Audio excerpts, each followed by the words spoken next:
Welcome back to the Final Fantasy VII Remake, and finally I get to address my biggest problem with the Dementors in this game. By the way, let's I'm feeling see better. The explanation we're gonna get. By the You way, probably should finish the game before you do that, because let's just say there's Well, more. they give a decent explanation here. Plus, I read ahead in the script. for the record, I'm feeling better. By the way, just thought I should point that out. Shut up, Cloud. Don't worry, Cloud. We're not worried. There's still Shut two, up, more- Cloud, there's, we're talking. there's still 2 more discs to go.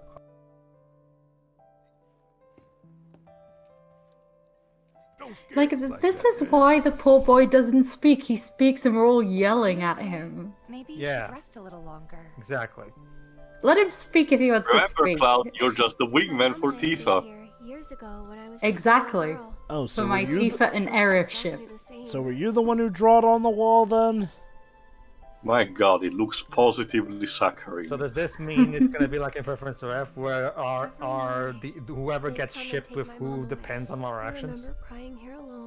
This is like Rapunzel energy right now. Yeah, yeah, they cut it out.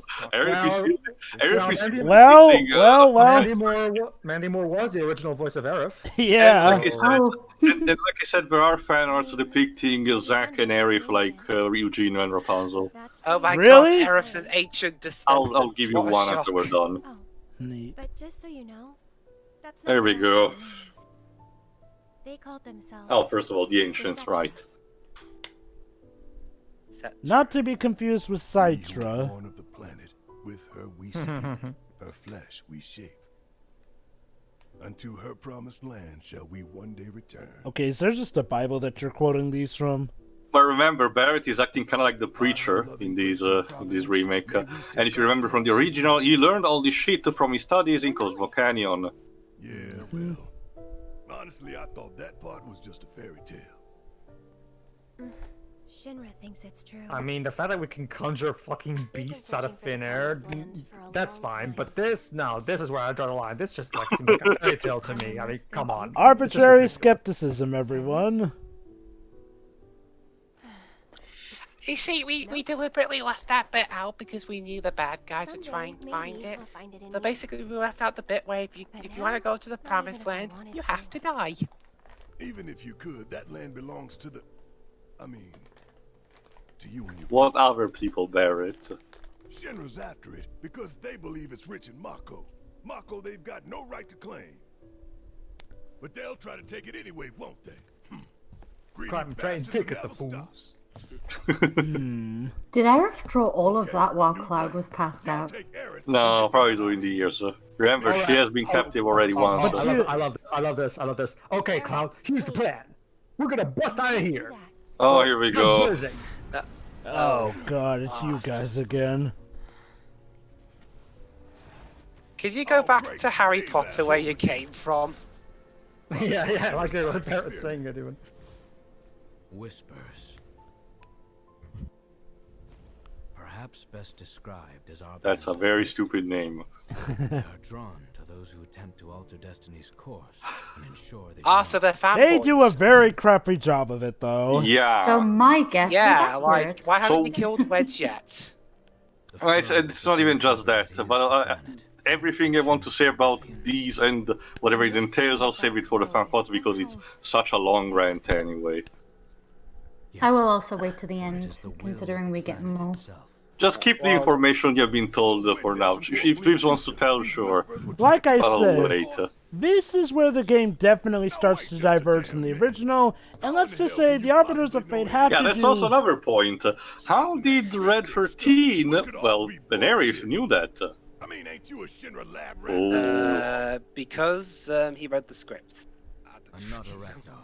Well, Teo, remember, we all know who Very- takes care of him in Cosmo Canyon, so probably he told her. As Red 13 just said, when Aerith touched him, Listen to me. he got the knowledge. So that makes the question. How does Aerith know this? By that record, Because couldn't... she's Jesus. She read the script. You know, couldn't Aerith just do that DBZ move and give everyone else the knowledge by pretty much touching their Not to mention, we've been doing things different from the original game throughout this whole game and the Arbiters didn't show up. Also, Dwibs kind of has a point. By not killing Wedge when they should have, that will in and of itself also alter the course of history, as we'll come to see. I will tell you you're exaggerating, but in I think in one of the next part you will be proven right. Yep. It's not just Wedge not dying when he should. There's all these other little bits as well. My guess is they didn't want to have them show up for every little thing because it would. But the problem is, Pedro, that in itself they should be. Yeah, that in itself contradicts the message. Oh shit. Again, I'll wait until the boy. end, but yeah, I mean, it does kind of contradict a lot of what's going on. Oh, a little bit of foreshadowing there. They hold hands. It's official. I ship it. Yeah, Hashtag OTP. I can just imagine Tifa's gonna take that sword for Era. Weird.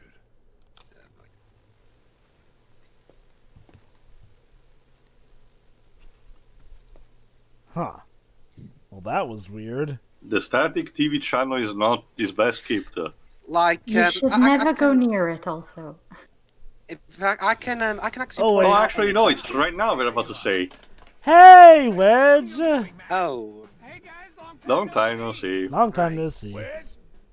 How did you get in there? You shouldn't be up in Yeah, exactly. He shouldn't be here. What the hell? He's supposed to be dead. Aside He from healed that, thanks to eating. So here's the big change.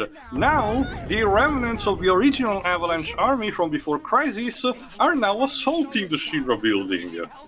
yep. And we have Wedge to thank for leading them here.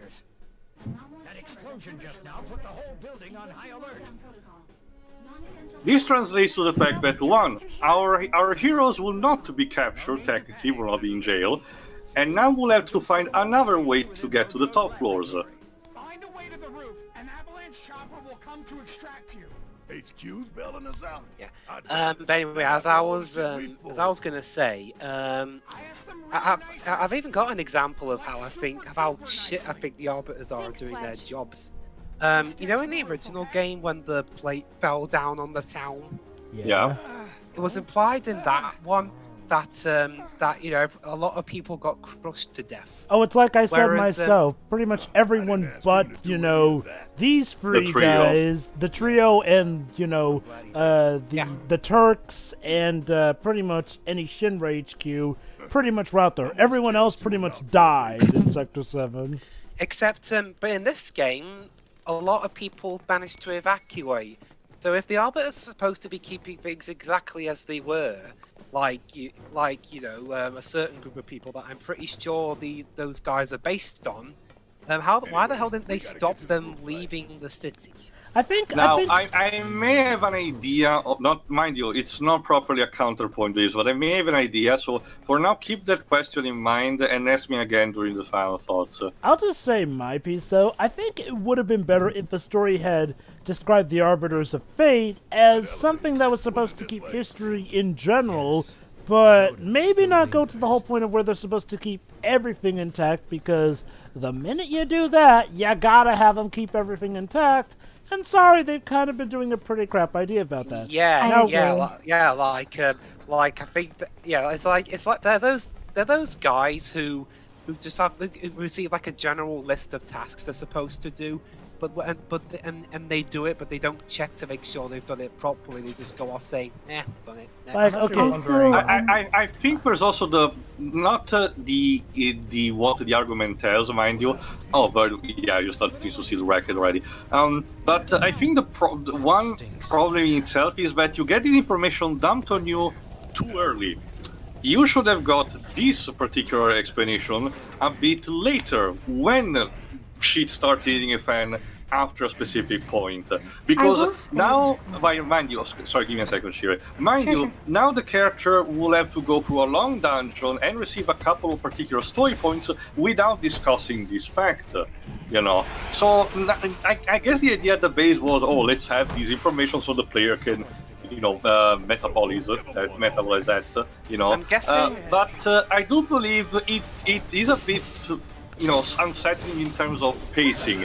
If reserved for a bit later, would have been better to be digested. You wanted to say I'm something? guessing this is a. Yeah, I'm sure there are things that happen later that reinforce your point, Dwibs, but to play devil's advocate for the example you gave, maybe it's just stuff surrounding the major players in this scenario. I mean, I do agree that this whole thing is a bit contrived, and I would much prefer what Jova suggested, but I think I can slightly excuse the example you gave. Okay, sure. I hate to. Oh. Well, they didn't specify that. Though. Also, No, They no, did, that's but the deaths of everyone in the original game were implied, and that's it. They were just that implied. Not just that, Shiroi. Precise ruling details also the so-called butterfly effect, meaning that, yes, these characters are important, but their actions propagate through minor characters, which to their own propagates to other NPCs. If you start, allowing one part of the link of the chain to go through, you will jeopardize the whole thing, considering the set of rules they established. And basically, I'm sure, without personally, what was specifically said in the original Japanese Nojima script. Don't get me wrong, obviously we're not in 1997 anymore, obviously this translation is much more competent, but I am genuinely wondering if there was some kind of anything lost in translation from Nojima's original line that 13 said. I can tell you this. The closest thing that it's the thing that is closest to it, the Italian translation that I played, doesn't really have that much differences. Hell is this place? Hojo's treasure. And from what I guessing can this tell is a from problem the with, Japanese, hold on, let me finish. From what I can tell of the Japanese reaction, the reaction is relatively the same from what Japanese fans have had to say. So, I mean, I wouldn't really see any reason for the script to all of a sudden divert here and there either. All right. I'm guessing this is a problem with Nomura's storytelling. He throws stuff in there, tries to explain it, but either doesn't explain it properly or misses stuff out to the point where the plot can just fall apart like that. Anyway, there's the Legion of a Tank. Oh. You may remember that black feather we saw earlier. And now here's the point of flashback. Together we will reap. Yes, April, you're a mama's boy. We get it. Uh-huh. I bought you a Mother's Day card. Just be patient, folks. You will see the Nibelheim flashback in part 2. I will admit, I'm getting a bit ahead of myself, but I will say this, I do feel like maybe we didn't need to see all these flashbacks in part 1. It sort of ties into where I think, if you're someone who's coming back from the original, this is a great game. If you're a newcomer, oh boy, are you gonna be confused. Anyway, there's the point of contention that Joel raised also in the trailer. Now this is a section where everyone can see Sephiroth. This is not actually an hallucination. Yep, Turned out I was right when I called that. Well, yeah, at the time I also didn't know the context. Well, Sephiroth is supposed to be here in Shinra during these events anyways. Well, the thing was the group never actually encountered him in the Shinra building. They just found clues of him. True, but I'm okay with that. There you go. See, Shiroi? Even Sephiroth wants to fuck Cloud. Granted, that's... Please stop. That was true even in the original game, so... You're gonna need to reinforce that. Everybody wants to fuck. Slow-mo. Zack Snyder slow-mo. A touching reunion. Nah, Dwibs, that wasn't nearly as over the top as a Zack Snyder slow-mo. Well, I can't believe Cloudy has fallen again from a bridge. It's just something about protagonists in JRPGs that everybody just wants to get with them. I don't understand. One thing that I would like... People can't survive falling from a great height. That hypothesis was genius. Fall damage is not a thing. Hope you will continue not to Huh. I wonder if this will change what he says to Cloud at the Promised Land.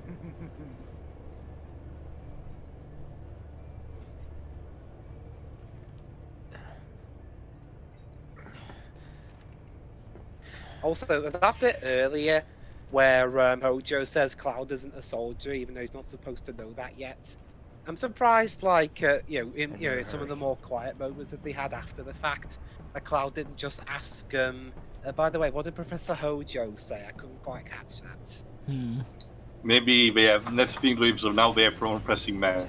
Anyway, this is essentially, for all intents and purposes, this is your final dungeon of the game. Hojo's lab. Something completely new. Exactly. Now that Red 14 has told us what the arbiters, what the whispers are, I would like to address something that Dwibs said quite a few parts ago in this playthrough. Now that it's become more relevant. Go on. Dwibs, a few parts ago you were talking about how like the reason I'm bringing it up is because you're not the only one thinking that. I've seen plenty of people on the internet make stuff like that, saying that the idea behind the whispers is to call the games of the original game,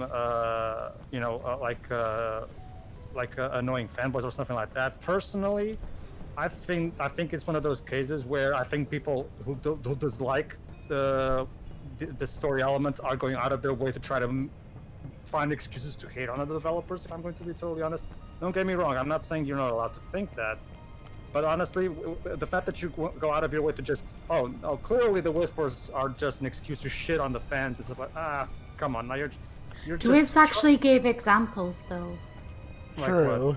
Of why this is a problem. He actually gave critical points. It's way too... I'm not sure what anyone else has said. Hold on. What Dwibs was talking about the contradictions between the arbiter's functions. It doesn't have anything to do with what I'm discussing, though. Hold on. But you're talking about them, aren't you? I know, but what I'm talking about, the whispers, is a different argument than what Dwibs was making, though. Sure. I mean, I'm not saying it was definite. Hold on, let us finish. I'm not saying it was definitely that because I'm pretty sure. Because I mean, there's a lot of reasons to doubt that. The biggest of which being that no matter how small a contingent of the fan base is that you're going after, directly insulting them like that could end up having a lot of but that's exactly my problem, Dwibs. But that's exactly my problem, Dwibs. Like, in what way is there a direct insult at anybody in this game? Like, Because I'm a fan of the original game, and I didn't feel insulted at all. It was more aimed. It's more so. I think it was. If that was true, I think it would be more so aimed at the, those ultra purists. You know what I mean? Okay, but that's the thing, Dwibs. Honestly, as far as the story is told, as far as the game script tells us, they're just a plot device to get something specific to happen, basically. Yes. That's all it really is, though. Like anything else, you're just taking your own personal conclusions of things. And to be honest, I think, if you don't get me wrong, if you don't like the whispers, trust me, I perfectly understand. I perfectly understand. There are legitimate reasons to have that position. I assure you, I'm not at all trying to say otherwise. I'm just saying if you're going to try to say, oh, this is clearly the developers trying to insult the fans or something, I think you're just scrunching up for excuses to hate on other developers, to be honest. Well, I've never said. I never said I think. I never said you did too. It's just that you were wondering if that was the intention a few parts ago. And I don't want to address that. I'm not saying you specifically did. I'm just saying because there are people doing it on the internet. That's what I'm saying. Because I'm pretty sure even the Dark Age of Square back in 2010 would have done that. Especially never mind now. They were doing that, yeah. But like I said before, my issues with the whispers aren't anything to do with what the developers were thinking of the fandom. Honestly, my issue is with what info the game gives us. I don't think I just think the whispers are doing a really shitty job. Sure. I understand you completely there. Don't worry about that. All I'm saying is that I think people are trying a bit too hard. And don't get me wrong. If you hate the whispers, by all means hate them.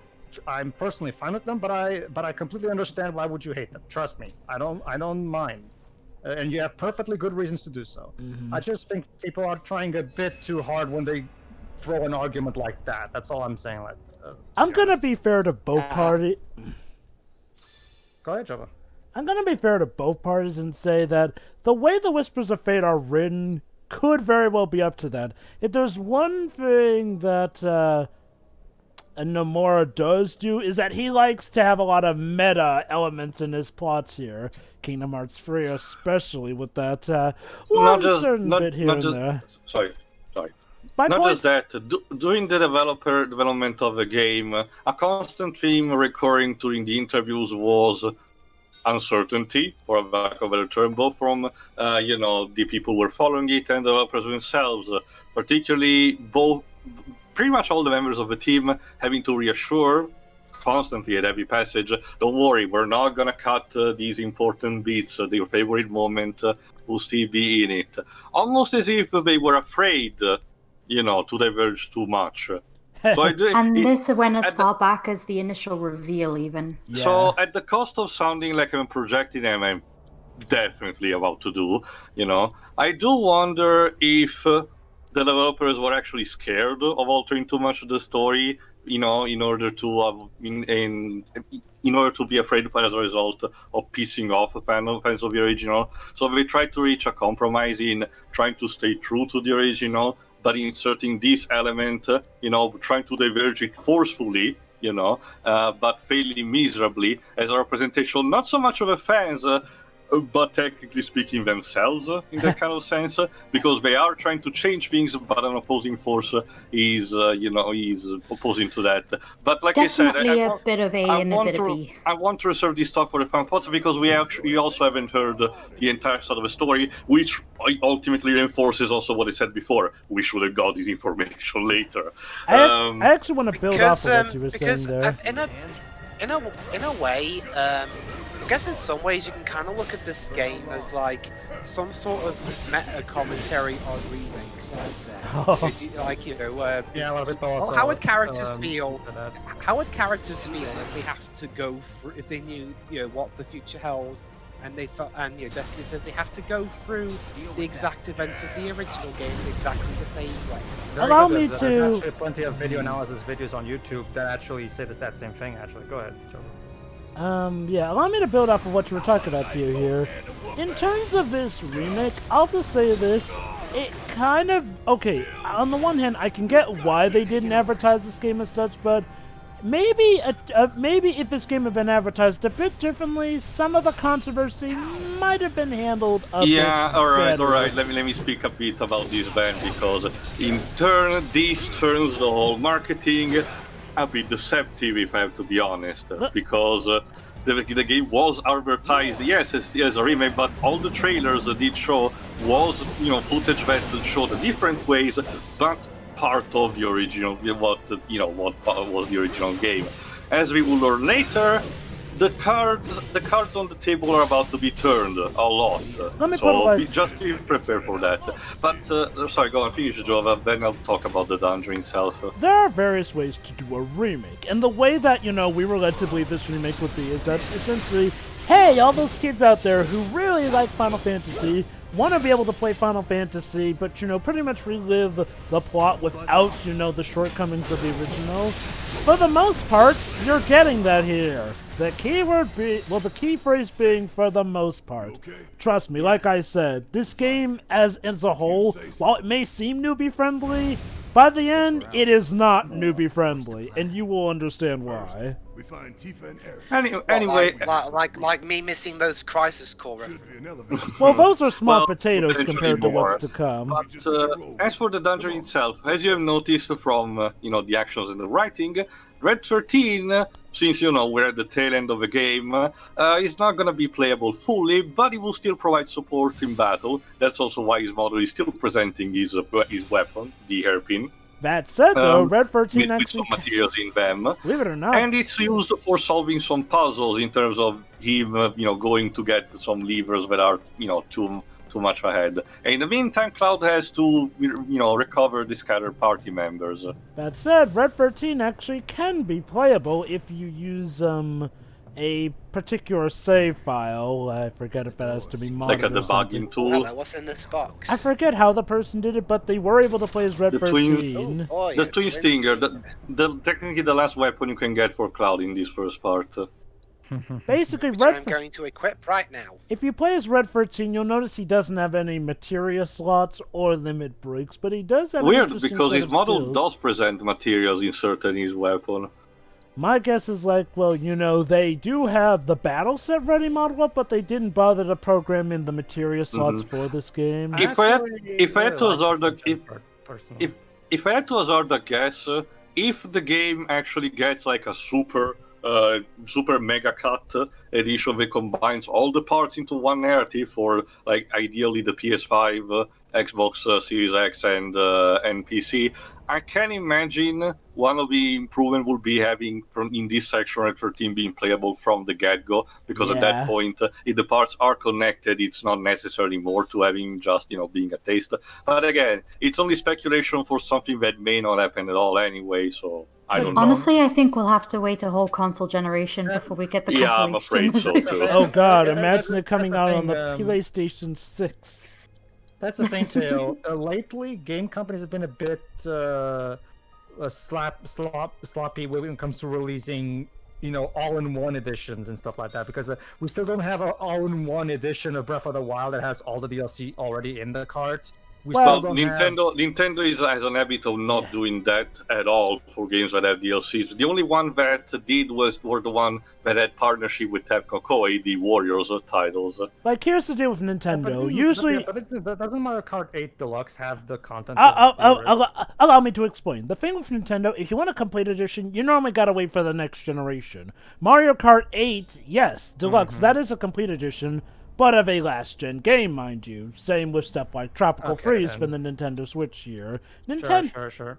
I mean, and I guess I can sort of see Nintendo's mindset here is like, well, normally with their games, more often than not, it's sort of in a state where, oh, that DLC is a bit extra. Like, now, the main exceptions are, of course, Smash and the Mario Kart series, and even still, as far as Mario Kart is concerned, we have our complete edition with Mario Kart 8 Deluxe. As for Smash Ultimate, well, that game is still, receiving DLC, so there wouldn't be much point to get a complete edition. Like, that's another thing with Nintendo. When they give their DLC, more often than not, when it comes to the stuff that could get a complete edition, normally the DLC campaign doesn't finish until, it's sort of close to the console's ending days. It's swan songs. Like, don't worry about that materia, by the way. I will get it. Yep. In regards to Smash Brothers 4, technically we could have gotten a complete edition, but by the time the DLC was finished, it was pretty much the Wii U swan songs, and let's be honest, was anybody really asking for a complete edition of Smash Brothers 4? And remember, Sakurai started immediately development instead of the Smash Ultimate. Oh shit. Oh crap. Oh, it's ready to glass. Hallelujah. Well, that was helpful. Oh no way, it's just Tifa there. Got him. We got him. Yeah, keep it up, y'all. I'm so glad Aerith's with it. Moving in. We'll head down too. Be right there. There we go. Actually, I actually love the way how goofy the model Red 13 turns when he has to pull the lever. I actually wonder if he'll be able to stand upright. It does show that they still put a lot of care in how these model animates properly. We actually started how lion's dog moves like that. Actually makes me wonder how they're going to animate him when he has to go in the sailor uniform disguise. Oh god. Same. Well, if I had to guess anything, they'll probably like circumvent something. Like we're still gonna have him have the uniform, but disguise him more as a pet than anything. Would he really agree to that? Now, time for a cool Easter egg technically from the first game in terms of mechanic. Now you can switch between the groups of the party members. On one hand, Cloud Barrett and by extension Red 13. On the other, Tifa and Aerith, using these machines that are called, guess what, PHS, just like the cell phone in the original game. Oh. Can you all hear me? Yeah. I'd like to play a game with you. How nice to interrupt us. We're having a private conversation. The drum, how pretentious. You know it's filled with the most advanced technology. Well, it's Hojo, I can't accept it, but... Looks kind of in a state of disrepair. Joy. How much more dark green can I make this room? When all the pieces are in place, I will open the door to the third ward. Perhaps you can help me with the necessary I don't like this. preparations. Given that you're already in perfect position to do so, I look forward to data both invaluable and instrumental. Necessary preparations? What the hell is this asshole talking about? Sorry, Tifa. Nah. I'm afraid not. If I know So we are literally assisting Hojo in his lab research. Yep. Reluctantly. Yeah, that's why I like this dungeon. Like, it does a good job in already basically getting us used to how Hojo is right from the get-go, which was something that we didn't really get at this point in the game. Wow. Yeah, after the Red 13 introduction, he just disappears from the plot. You do see him briefly for comic relief moment in Costa del Sol, and then he shows up out of nowhere in the Northern Crater. And then later he reveals, I am Sephiroth's father, and then downs that Mako potion. Also, that's a PHS terminal. Yeah, like I mentioned, it's a That cute said- Easter egg. That said, though, Hojo must be feeling pretty awesome about himself right Don't now. walk away while I'm talking to you. True. But it's Cloud. I'm sure he'll be fine. I thought you were voicing But her. what about you, Tifa? Keep- How are you? Well, holding up? sometimes I like to voice. Keep also in mind that unless we're pushing that button on the PHS, the teams cannot hear each other. Mm-hmm. But that's also what you use to switch between the. Yeah, but it's also a nice, thing to notice because sometimes the party members will talk to each other and ask, how the others are faring, and that's also. What have we learned in this part, folks? We learned that Hojo is an evil bastard. Well, so they're normal. That the Dementors can really go fuck themselves. Well, it's nice to do callbacks to earlier games. The problem is you're not exactly just appealing to, the fans of the original. You have to put this out to a mass audience. It's like a comic book movie. Sure. But anyway, join us in the next part where we begin in earnest our reluctant assisting of Hojo and his weird shit. So we'll see. For you science. It's always for research purposes. It's for research. See you next time. See ya. Anyway. Oh, actually, that reminds me. I forgot I maybe mentioned in one of future days.